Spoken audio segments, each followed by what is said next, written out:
اعوذ باللہ من الشیطان الرجیم بسم اللہ الرحمن الرحیم۔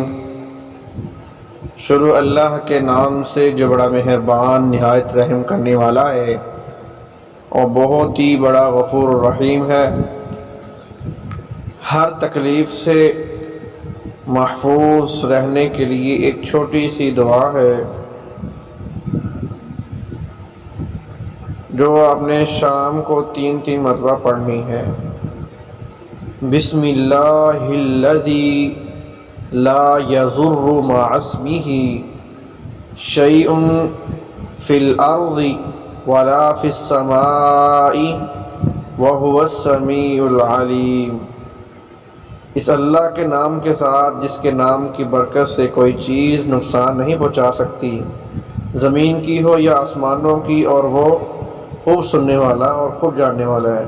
جو شخص یہ دعا صبح اور شام 3 میں پڑھے گا اس کو کوئی چیز تکلیف نہیں دے گی۔